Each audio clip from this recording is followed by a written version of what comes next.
Comece o dia bem informado com a equipe de jornalismo da Verde Vale FM. No ar, Jornal Verde Vale. 6h35. Olá, muito bom dia para você. Quinta-feira, 22 de fevereiro do ano de 2024. Estamos começando pela Verde Vale FM, uma emissora do Sistema Verde Vale de Comunicação. Mais uma edição do Jornal Verde Vale. Comigo aqui na bancada, Daliana Oliveira. Muito bom dia. Muito bom dia para você, Wesley. Bom dia para você também que acompanha o Jornal Verde Vale dessa quinta-feira, chegando trazendo as principais notícias das últimas 24 horas para você. Jornal Verde Vale. Agrodefesa inicia estudo para certificação internacional contra a febre aftosa. Governo de Goiás abre mais de 6.000 vagas do aluguel social em 18 municípios. Goiás vive pior cenário de dengue desde a década de 90. Ministério da Justiça determina reforço da segurança em penitenciárias federais. Com 4.000 vagas, edital para concurso da Caixa sairá nesta quinta-feira. Tecnoshow 2024 é lançado em coletiva de imprensa. Prefeituras de Goiás devem se cadastrar na AGR para transporte de passageiros. Governo tenta antecipar as verbas da Eletrobras para baixar a conta de luz. Os detalhes destas e outras notícias você vai conferir a partir de agora, aqui no Jornal Verde Vale. A notícia em primeira mão. Jornal Verde Vale. Jornal Verde Vale. Verde Vale. Notícias do Brasil. 6h36. Mais uma vez, uma ótima manhã de quinta-feira para você. Sejam todos bem-vindos e bem-vindas a mais uma edição do Jornal Verde Vale.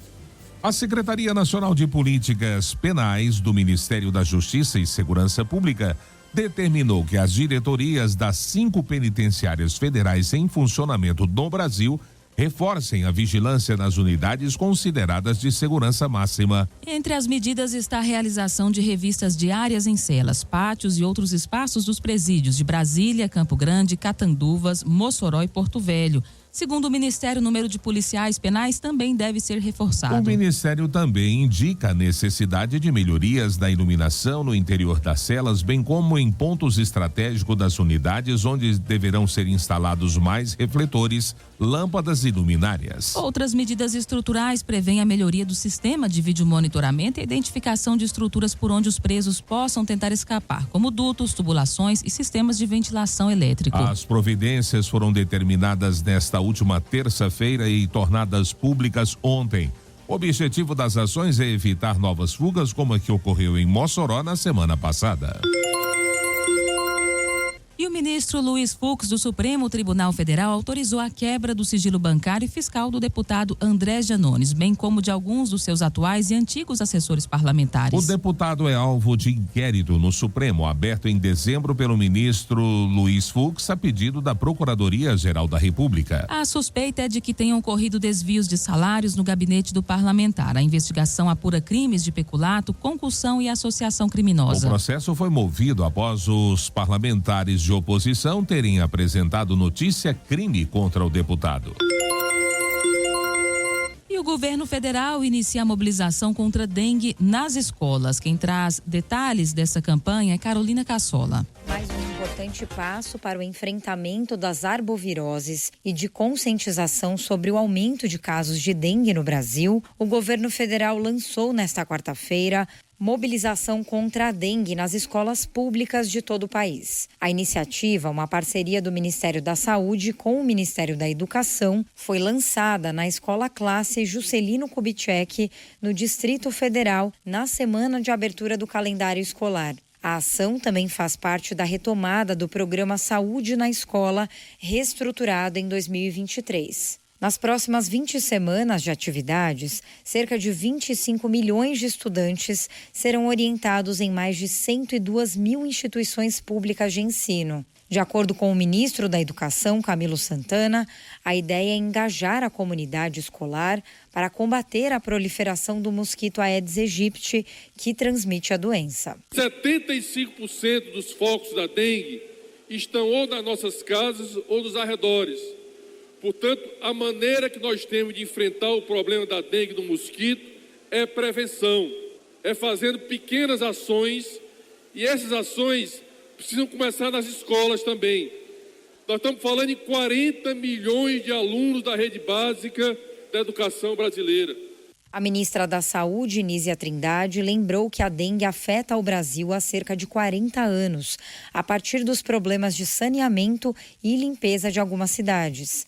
Ela ressalta que neste ano, a circulação de diferentes sorotipos e a proliferação de mais mosquitos pelas mudanças climáticas tem aumentado o número de casos.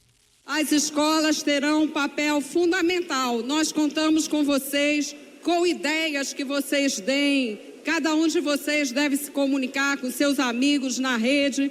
Vamos ampliar isso. Vocês vão ser agentes na escola, no bairro de vocês, nas famílias, porque nós não podemos perder essa batalha. E é uma batalha com muito amor, com a mensagem da saúde. O Ministério da Saúde informa que na última semana ampliou para R$1,5 bilhão a reserva para apoio dos estados, municípios e Distrito Federal em emergências como a alta de casos de dengue no país. Em 2023, a pasta já havia reservado R$256 milhões para esse fim. Agência Rádio Web, produção e reportagem, Carolina Cassola e Breno Zonta.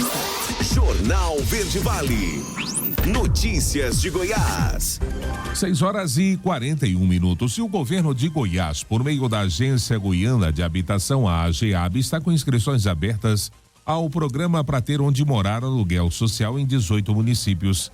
Para se inscrever, moradores de Cristalina, Padre Bernardo, Cidade de Goiás, Goiatuba, Itaberaí, Porangatu, Posse, Anicuns, Bela Vista, Bonfinópolis, Goianira, Iporá, Jussara, São Luís dos Montes Belos, Pires do Rio, Quirinópolis, Rio Verde e Santa Helena. O edital com regulamento e o link para as inscrições estavam disponíveis no site da AGEAB desde a última terça-feira, dia 20. O candidato ao benefício terá sua demanda analisada por ordem cronológica de entrada no sistema, sendo atendido quem comprovar por meio de documentação que preenche os requisitos legais. De acordo com o presidente da AGEAB, Alexandre Baldi, essa nova rodada de inscrições vai contemplar 6.235 famílias com um benefício de R$350 mensais por 18 meses. E Goiás vive o pior cenário da dengue desde a década de 1990 em relação ao aumento de casos e mortes. Conforme a Secretaria Estadual de Saúde de Goiás, o estado registrou 21.513 casos da doença só nas primeiras semanas desse ano. O número representa 31% de casos registrados em todo o ano de 2023. Flúvia Amorim, superintendente de Vigilância em Saúde de Goiás, informou que o número de casos da dengue é monitorado. Isso porque, a depender do sorotipo circulante, a gravidade pode ter um número maior. Além disso, a superintendente informou que o Ministério da Saúde já enviou doses contra a dengue para 122 cidades goianas, destinadas a crianças de 10 e 11 anos. Outras 12 cidades da região sul de Goiás também devem receber os imunizantes nessa semana. Até o momento, houve 6 mortes em 4 municípios goianos. De acordo com a secretaria, 3 óbitos foram registrados em Uruaçu e as outras 3 em Águas Lindas, Iporá e Cristalina. As vítimas são 3 homens de 31, 33 e 71 anos, uma idosa de 78 anos e 2 adolescentes de 16 anos. E praticamente 9 meses após fazer as pazes com o vice-governador Daniel Vilela e sua consequente adesão à base caiadista, o ex-prefeito de Aparecida de Goiânia, Gustavo Mendanha, que estava no PRD, o antigo Patriota, assinou a ficha de filiação consolidando seu retorno ao MDB, partido pelo qual foi eleito 2 vezes no município aparecidense. O ato aconteceu na terça-feira em Brasília. A solenidade foi discreta. Aconteceu na sede do MDB, na capital federal, e teve a participação de Daniel Vilela, do presidente nacional da legenda, o deputado federal Baleia Rossi, e da deputada federal Marussa Boldrin. E o Goiásprev divulgou o calendário para a prova de vida. Quem traz detalhes é Juliana Carnevale. Encontro mais importante do país para discussão sobre o sistema prisional, a 6ª edição da reunião ordinária do Conselho Nacional dos Secretários de Justiça, Cidadania, Direitos Humanos e Administração Penitenciária será realizada em Goiás pela primeira vez na história. Secretários de Estado de Justiça e Administração Penitenciária de todo o Brasil vão se reunir em Goiânia nesta quinta e sexta-feira para visitas técnicas e debates presenciais. No primeiro dia, os participantes vão ao Complexo Prisional Policial Penal Daniela Cruvinel, em Aparecida de Goiânia, e à Seção Integrada de Monitoração Eletrônica, em Goiânia. O objetivo será conhecer os trabalhos realizados pela Polícia Penal de Goiás. No segundo dia, sexta-feira, as reuniões acontecem no Salão Nobre Maguito Vilela, na Assembleia Legislativa de Goiás. Na esteira da primeira fuga ocorrida em uma penitenciária federal em Mossoró, no dia 14 de fevereiro, um dos temas relevantes debatidos durante o encontro será o gerenciamento de crises, como rebeliões e motins, e a classificação das organizações criminosas no sistema penitenciário. De Goiânia, Juliana Carnevale, da agência Cora de Notícias. Jornal Verde Vale. Esportes. 6h45 agora. Assim como fez com Vinícius Júnior e Rodrigo, Real Madrid enviará para o Brasil nas próximas semanas representantes do clube merengue para acompanhar Endrick antes da sua despedida do Palmeiras para o futebol espanhol. Júnior Calafate, dirigente do time espanhol, e o representante de Florentino Pérez, presidente do Real, estarão no Brasil para uma reunião com o jovem atacante do Verdão. O intuito da vinda dos espanhóis é para reforçar o desejo do Real Madrid em contar com Endrick para a próxima temporada da equipe, descartando qualquer tipo de continuação do jovem no Palmeiras até o fim deste ano. Além disso, representantes merengues também devem explicar para Endrick e sua família o planejamento do Real Madrid com o atacante, que é esperado para a pré-temporada do clube em julho nos Estados Unidos. E a Conmebol anunciou que a venda de ingressos para a Copa América deste ano terá início nesta quarta-feira. O torneio, que será disputado nos Estados Unidos, vai acontecer entre os dias 20 de junho e 14 de julho. A partir de 28 de fevereiro, os admiradores do torneio de seleções mais antigo do mundo e um dos mais emocionantes do continente poderão adquirir os seus ingressos acessando o site copamerica.com, é o que divulgou a entidade. Inicialmente, os torcedores terão acesso aos ingressos para a fase de grupos, quartas de final, semifinais e disputa pelo terceiro lugar. As entradas para a final do torneio, que terá como palco o Hard Rock Stadium, serão disponibilizadas em uma data futura. Jornal Verde Vale. Agronegócios. 6h47. E a Agência Goiana de Defesa Agropecuária iniciou nesta semana um estudo para o reconhecimento internacional de estados brasileiros como zona livre de febre aftosa sem vacinação. Coordenado pelo Ministério da Agricultura e Pecuária, o estudo socioepidemiológico visa identificar a circulação viral da doença em 15 unidades federativas, incluindo Goiás. O levantamento abrange uma extensa área geográfica, englobando não apenas Goiás, mas também Mato Grosso do Sul, Distrito Federal e outros estados, como São Paulo, Minas Gerais e Rio de Janeiro. Em Goiás, aproximadamente 2.800 animais serão avaliados provenientes de 123 propriedades rurais selecionadas de maneira aleatória, distribuídas em 102 municípios. José Ricardo Caixeta Ramos, presidente da Agrodefesa, enfatiza a importância do estudo como uma condição essencial para o pleito do mapa Organização Mundial de Saúde Animal. Ele explica que o objetivo é evidenciar a ausência do vírus nos estados participantes, garantindo segurança à cadeia produtiva e viabilizando a abertura de novos mercados. As coletas serão realizadas por os fiscais estaduais agropecuários, notificando previamente os produtores selecionados. Rafael Vieira, gerente de Sanidade Animal da Agrodefesa, destaca que bovinos de 6 a 24 meses de idade serão incluídos nas amostras, as quais serão enviadas ao Laboratório Federal de Defesa Agropecuária do MAPA, em Belém do Pará, para análise. A retirada da vacinação obrigatória contra a febre aftosa, iniciada em 2023, foi possível graças a um conjunto de ações sanitárias desenvolvidas pelo MAPA em parceria com os estados. A notícia em primeira mão. Jornal Verde Vale. Jornal Verde Vale. Verde Vale. Notícias do Brasil. 7h03 agora, já de volta com o segundo bloco do Jornal Verde Vale.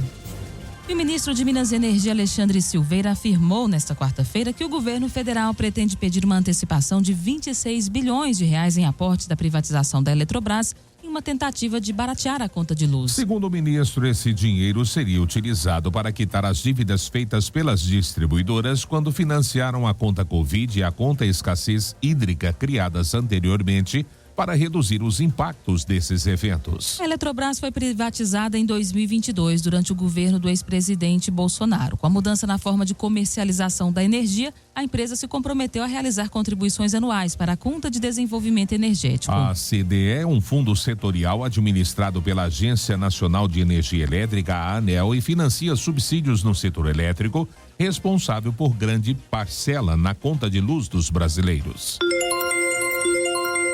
E o presidente da Caixa Econômica Federal, Carlos Vieira, anunciou que o edital para o concurso da instituição será publicado no Diário Oficial da União nesta quinta-feira. O certame ofertará 4.000 vagas imediatas para novos servidores. As oportunidades serão divididas em 2.000 para técnico bancário de carreira recorrente e outras 2.000 para a área de tecnologia. Isso faz parte de uma estratégia de modernização da Caixa, ao mesmo tempo que a gente estimula dentro das políticas do governo o emprego e a renda no país, afirmou Vieira. A previsão é que as provas acontecerão ainda no primeiro semestre deste ano e a convocação até o final do ano. A remuneração com benefícios pode chegar até R$6.000. A banca responsável pelo concurso será a Fundação Sesgran Rio. Candidatos precisam estar atentos ao prazo da janela partidária. Quem traz detalhes sobre esse processo pré-eleitoral é Tereza Klein. As eleições deste ano podem parecer distantes, apenas em outubro, mas os prazos para quem deseja participar já estão próximos. Entre 7 de março e 5 de abril ocorre a chamada janela partidária, quando candidatos podem trocar de partido para concorrer às eleições. O advogado especialista em direito eleitoral, Alberto Canuto, destaca que somente neste período fica assegurado o direito de não perder o mandato. O vereador ou vereadora que está no exercício do cargo, no caso desse ano de eleição, que é a eleição municipal, o vereador ou vereadora, nesse período da janela partidária, ele poderá trocar de partido sem correr o risco de perder o mandato, já que a Constituição Federal considera que o mandato do vereador é do partido político. Portanto, se ele se desfiliar do seu partido durante o decorrer do ano, que não seja durante a janela, ele corre o risco de perder o mandato. E para isso, no período de 30 dias antes do dia 6 de abril, lembrando que dia 6 de abril são 6 meses antes da eleição, e nessa data já tem que estar filiada no partido que vai concorrer. Luiz Fernando Pereira, doutor em Direito e integrante da Academia Brasileira de Direito Eleitoral e Político, destaca que neste ano a medida vale apenas para vereadores. Primeiro, é importante lembrar que a janela partidária só vale para vereadores nesse ano, não para deputados. O TSE fixou esse entendimento lá atrás e é o entendimento que prevalece até hoje. Em relação ao registro dos estatutos, essa é uma questão a ser resolvida pelos diretórios nacionais no TSE até dia 6 de abril. Só que até a data da convenção, que vai de 20 de julho a 5 de agosto, o partido deve ter o órgão de direção constituído no município, de acordo com o respectivo estatuto. Então, os dirigentes municipais devem estar atentos a isso também.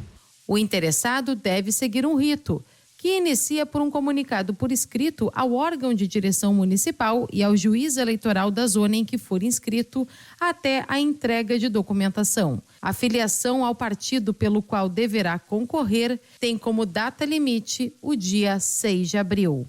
Agência Rádio Web, produção e reportagem Tereza Klein. Jornal Verde Vale.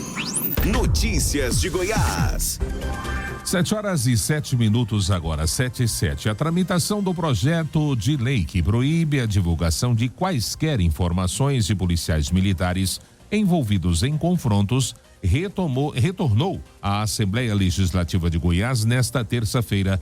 A matéria foi apresentada pelo deputado estadual Major Araújo em outubro do ano passado. De acordo com o relator na Comissão de Constituição e Justiça, deputado Coronel Adailton, a previsão é de que o relatório do projeto seja entregue ainda nessa semana. Além dos militares, o texto prevê também a proteção dos dados de guardas municipais e demais integrantes de órgão de segurança pública que se envolvam em qualquer tipo de confronto. Assim, os órgãos de segurança ficam proibidos de passar qualquer informação, tais como a exposição física da imagem, informações pessoais, profissionais, sociais, civis, endereços e familiares dos envolvidos. De acordo ainda com o autor da matéria, o objetivo do projeto é preservar a imagem dos policiais que tiram a vida de bandidos durante confronto.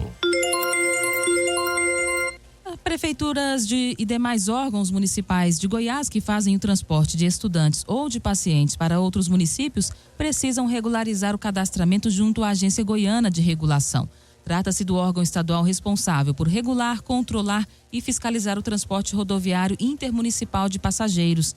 De acordo com o governo de Goiás, a medida tem por objetivo garantir a legalidade dos serviços oferecidos e a segurança dos usuários. Quando as instituições fazem o processo junto à AGR, todos os veículos utilizados e informados passam por vistorias em empresas acreditadas pelo Instituto Nacional de Metrologia, o Inmetro, e cadastradas na agência reguladora, o que assegura as condições de uso em segurança dos ônibus, das vans e outros veículos. Além disso, os motoristas precisam comprovar a habilitação devida e passam por treinamento. A fim de facilitar o acesso, a AGR publicou um guia que está disponível no site da agência para o cadastramento.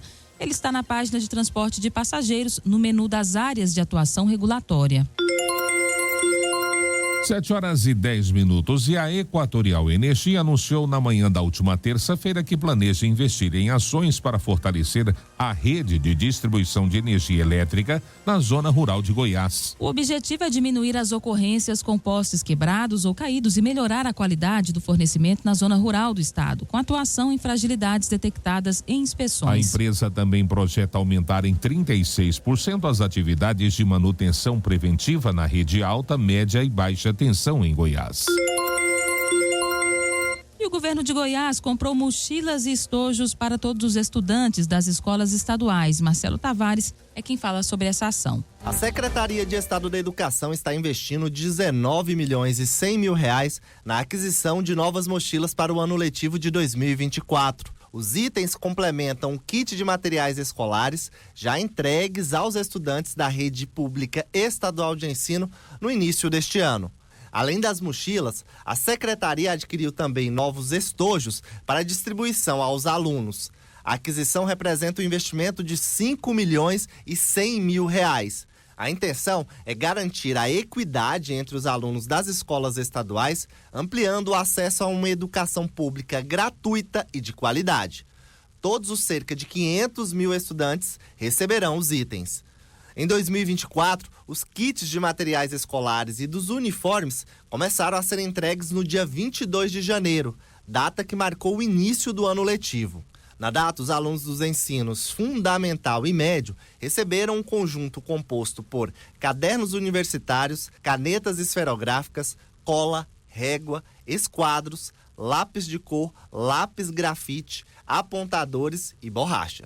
Já as novas mochilas foram distribuídas em 19 das 40 coordenações regionais de educação. Os itens deverão ser entregues a todos os estudantes da rede estadual de educação no decorrer do ano letivo. De Goiânia, Marcelo Tavares para a Agência Cora de Notícias. Jornal Verde Vale. Esportes. 7h12 e Daniel Alves deve conhecer a sentença do caso de estupro em que é investigado hoje, quinta-feira, em prisão preventiva na Espanha. Daniel Alves e as partes envolvidas do caso foram convocadas pela juíza do caso a comparecer ao Tribunal Superior de Justiça da Catalunha nesta quinta-feira. A expectativa é de que o brasileiro conheça a sua sentença pouco mais de 2 semanas após o julgamento do processo. O resultado do julgamento poderia ser anunciado até 20 dias após as audiências, segundo a imprensa espanhola. Além de Daniel Alves, a promotora Elizabeth Jimenez e a advogada do jogador Inês Guardiola e a advogada da vítima Esther Garcia também foram convocadas para a nova audiência nesta quinta-feira. O julgamento de Daniel Alves durou 3 dias e teve início no último dia 5 de fevereiro, quando ocorreu o depoimento da vítima. Ela falou durante 1 hora e 15 minutos e relatou detalhes da noite e do momento em que afirmou ter sido abusada sexualmente. E a pré-temporada de 2024 da Fórmula 1 começou como terminou a de 2023, com Max Verstappen da Red Bull voando nas pistas. O holandês foi o piloto mais rápido no primeiro dia de testes da Fórmula 1 no circuito internacional do Bahrein. Na sessão realizada na tarde de ontem, ainda baixou o tempo que havia feito no treino realizado na manhã da quarta-feira. Apenas Verstappen e o inglês George Russell da Mercedes foram para a pista nas 2 sessões. Eles completaram sucessivamente 142 e 121 voltas no circuito do Bahrein. Outros pilotos fizeram apenas uma sessão. Lewis Hamilton ainda não foi para a pista. O inglês deve estrear no novo carro da Mercedes nessa quinta-feira. Jornal Verde Vale.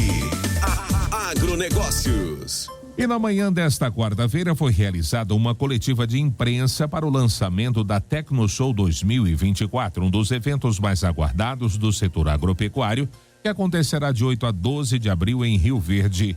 A feira terá 650 expositores e espera receber 183 mil visitantes e pelo menos 16 delegações estrangeiras. O presidente da Cooperativa Agroindustrial dos Produtores Rurais do Sudoeste Goiano, Antônio Chavaglia, apontou que esse é um ano de muitos desafios e a expectativa da feira é manter a arrecadação do ano anterior, que atingiu a marca de 11,1 bilhões de reais. O coordenador da Tecnoshow, Cláudio Teoro, compartilhou, aliás, detalhes empolgantes sobre as melhorias estruturais no Centro Tecnológico da Comigo, onde o evento irá acontecer. Durante a coletiva, Antônio Chavaglia ainda comentou sobre a duplicação da GO 174, uma promessa feita pelo governador Ronaldo Caiado e pelo prefeito Paulo do Vale, que não foi cumprida.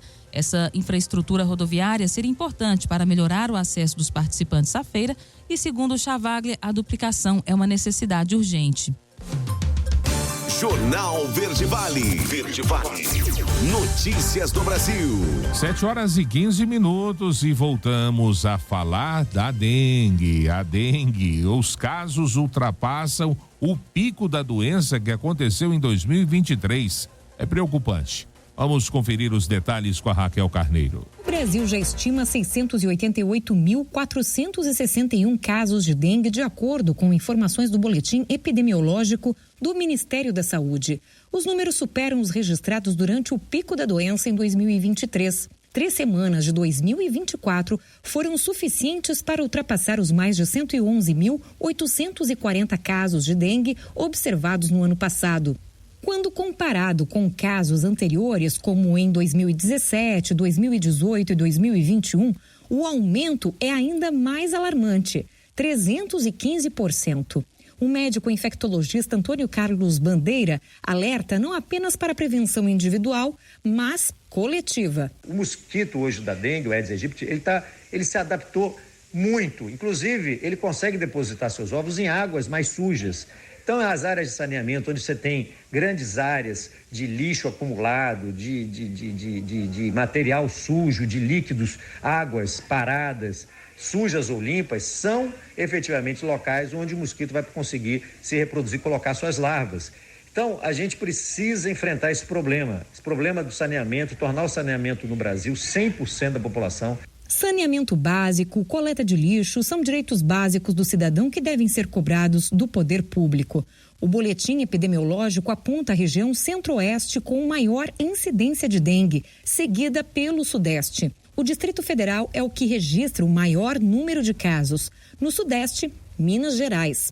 O médico infectologista Antônio Carlos Bandeira dá dicas sobre a proteção individual. Então a gente tem a icaridina, que é um repelente muito seguro, que crianças já pequenas, a partir aí de 2 anos de idade, já podem fazer uso da icaridina, passar no corpo todo. Então as pessoas que estão vivendo em áreas onde está tendo grande circulação do vírus devem se proteger passando pela manhã, quando acordam, já o repelente no corpo. E a icaridina, geralmente, ela leva muitas horas, às vezes 10 horas de ação. E, obviamente, vestir roupas mais compridas, estar em ambientes climatizados, isso tudo vai dificultar exatamente o indivíduo de adquirir a doença através da picada do mosquito. Nesta quarta-feira, o governador do Rio de Janeiro, Cláudio Castro, anunciou que o estado vive uma epidemia de dengue, sendo cerca de 50 mil casos e 4 óbitos pela doença.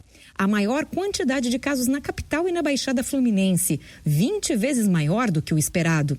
Um centro de operações de emergência foi criado para ampliar e acelerar a organização de estratégias de vigilância contra a doença.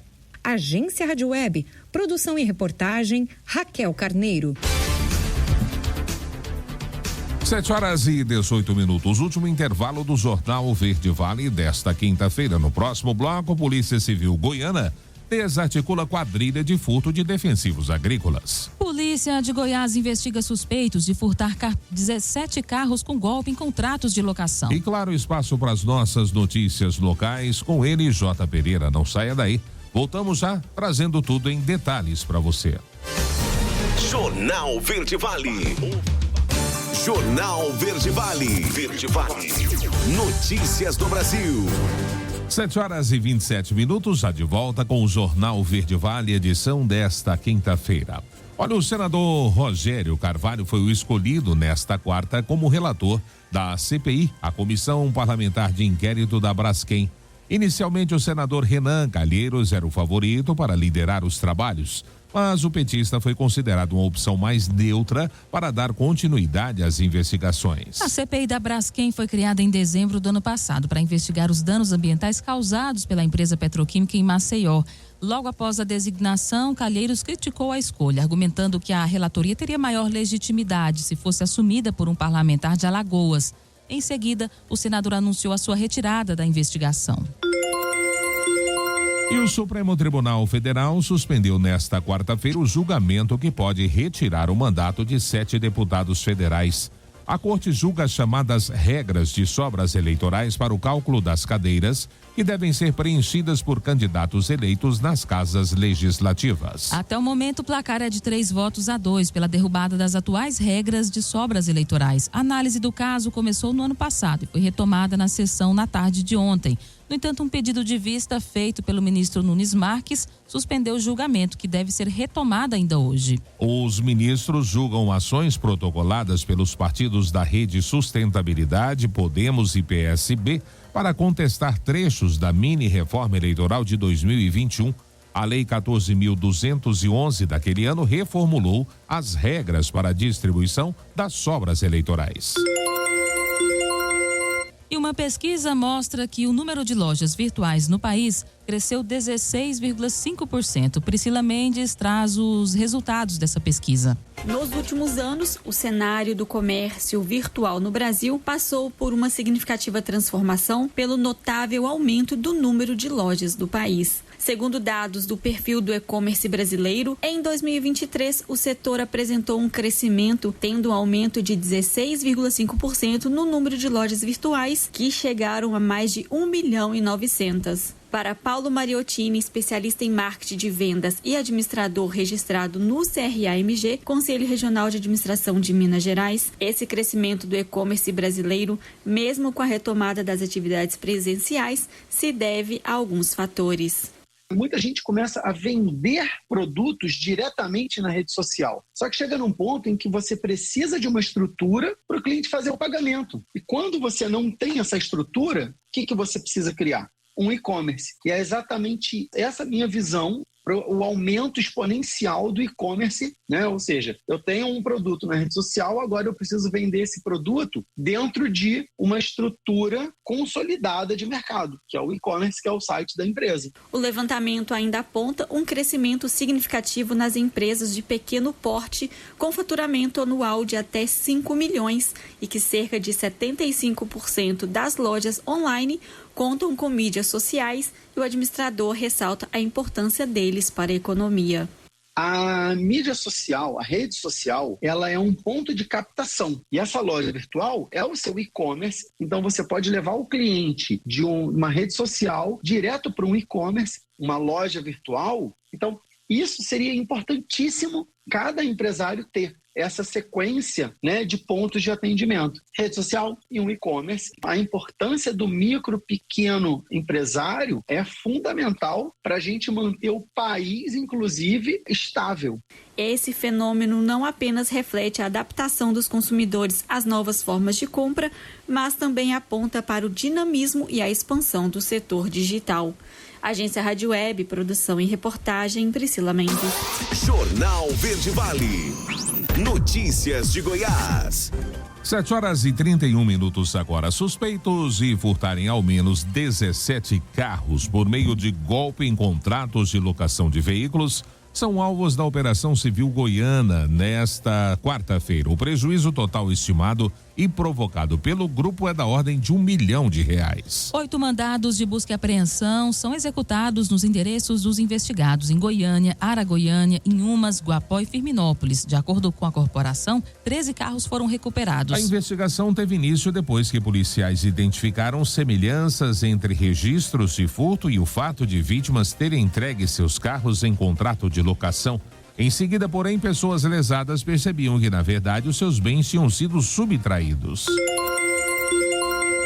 A Prefeitura de Goiânia confirmou na tarde da quarta-feira, ontem, a primeira morte por dengue na capital em 2024. Segundo a Secretaria Municipal de Saúde, a vítima é uma idosa. Conforme o boletim epidemiológico divulgado na quarta-feira, Goiânia tem 2.542 casos de dengue confirmados. A Secretaria Municipal de Saúde da capital destacou que houve um aumento de 67,2% em relação ao boletim anterior. Além disso, a capital tem outros 80 casos de chikungunya e 2 casos prováveis de Zika vírus. Com o aumento de casos e a morte confirmada, Goiânia passou do nível 2 para a situação 3 de alerta para a dengue. E a Assembleia Legislativa aprovou em primeira votação proposta de emenda à Constituição Estadual que prevê prestação de contas unificada sobre o cumprimento do teto de gastos e limita o crescimento das despesas à inflação medida de um ano para o outro. O texto, apresentado pelo novo líder do governo, Thales Barreto, em sua estreia através de voto em separado, modifica a regra segundo a qual o Tribunal de Contas do Estado deve apurar a adequação ao teto por poder ou órgão autônomo. Na redação anterior, ao TJ goiano seria prejudicado. A PEC de Teles também estica para 2 bimestres o prazo dado ao TCE para apurar o cumprimento do teto. A redação atual estabelece o primeiro bimestre do ano subsequente como limite. E a operação deflagrada pela Polícia Federal nessa quarta-feira ontem cumpriu 2 mandados de busca e apreensão em Rio Verde, aqui no sudoeste goiano. A ação investiga o armazenamento e compartilhamento de fotos e vídeos de exploração sexual infantil. A investigação tem como objetivo identificar pessoas envolvidas no crime, além de obter dispositivos eletrônicos de armazenamento e dados. De acordo com a Polícia Federal, o consumo desse tipo de conteúdo fomenta a prática de violência sexual contra crianças, cujos danos psicológicos e sociais causados às vítimas são permanentes. Os investigados podem responder por produção, disponibilização e armazenamento de pornografia infantil. As penas somadas podem chegar a 18 anos de prisão, além de multa. 7h34, Escola do Futuro estão com inscrições abertas para curso gratuito em mídias sociais. Quem traz os detalhes é Lucas Xavier. As 5 unidades da Escola do Futuro de Goiás estão com inscrições abertas para curso de nível médio em mídias sociais na modalidade presencial no período noturno. O curso gratuito tem duração de 1 ano e as inscrições são realizadas exclusivamente pelo site efg.org.br até 25 de fevereiro. Podem se inscrever moradores do estado de Goiás a partir de 16 anos com o ensino médio completo ou que estejam cursando o 2º ou 3º ano até o ato da matrícula. A seleção será realizada com base na média do Enem ou na média das notas obtidas no último ano do ensino médio ou o equivalente já cursado. São 150 vagas no total, sendo 30 para cada uma das seguintes unidades: Goiânia, Aparecida de Goiânia, Mineiros, Santo Antônio do Descoberto e Valparaíso de Goiás. O curso passa pelas áreas de e-commerce, mídias sociais, experiência do usuário consumidor, criação de conteúdo digital e marketing. De Goiânia, Lucas Xavier, da agência Cora de Notícias. Jornal Verde Vale. Esportes. 7h35. E o Napoli recebeu o Barcelona nessa quarta-feira pelo jogo de ida das oitavas de final da Liga dos Campeões da Europa e contou com o brilho do seu goleiro e do seu artilheiro para buscar o empate em 1-1. Lewandowski abriu o placar para o Barcelona já no segundo tempo. A equipe espanhola perdeu muitos gols na primeira etapa quando o goleiro Meret do Napoli foi brilhante. Pouco depois de sofrer o gol, o Napoli empatou com o artilheiro da equipe. Os donos da casa ainda tiveram algumas chances, mas não conseguiram a virada. Barcelona e Napoli voltam a se enfrentar no dia 12 de março. As equipes se enfrentam no Estádio Olímpico de Barcelona para decidir uma vaga nas quartas de final. E o o Porto venceu o Arsenal por 1-0 nesta quarta-feira com um golaço brasileiro, já nos acréscimos, e sai na frente da disputa da vaga das quartas de final da Liga dos Campeões. Galeno definiu o placar com um lindo chute aos 48 do segundo tempo no estádio do Dragão, em Porto. A vitória colocou a equipe em vantagem no confronto, podendo empatar para se classificar. O Arsenal precisa vencer por 2 ou mais gols de diferença para avançar às quartas. Vitória dos ingleses por 1 gol de diferença leva o duelo para a prorrogação e, se necessário, pênaltis. O jogo de volta será disputado no dia 12 de março no Emirates Stadium, em Londres. Jornal Verde Vale. Agronegócios. 7h37. Na manhã desta quarta-feira, a Polícia Civil, em uma ação coordenada pelo Grupo Especial de Investigações Criminais de Iporá, em conjunto com o Ponto Focal Rural da 20ª Delegacia Regional de Polícia, contando ainda com o apoio da 14ª DRP de Jataí, realizou a Operação Plantio Certo. O objetivo dessa operação era cumprir mandados de prisão temporária, busca e apreensão domiciliar de veículos, todos expedidos contra indivíduos investigados pela prática de furtos qualificados e associação criminosa na região. A investigação conduzida pelas autoridades identificou uma quadrilha composta por 5 membros envolvidos no furto de mais de 1.100 litros de defensivos agrícolas. O crime, ocorrido em outubro do ano passado na zona rural de Piranhas, resultou em um prejuízo estimado de cerca de R$250 mil para a vítima. Utilizando 2 veículos do tipo picape, os criminosos retiraram os produtos da propriedade rural e transportaram até outro local. Durante a ação realizada ontem, foram cumpridos 2 mandados de prisão temporária e 5 mandados de busca e apreensão domiciliar. Além disso, um dos veículos utilizados na prática criminosa foi apreendido pelas autoridades. Ao todo, a operação mobilizou 30 policiais civis que atuaram para reprimir os crimes no campo e desarticular a quadrilha responsável pelos furtos de defensivos agrícolas na região de Jataí e Caiapônia.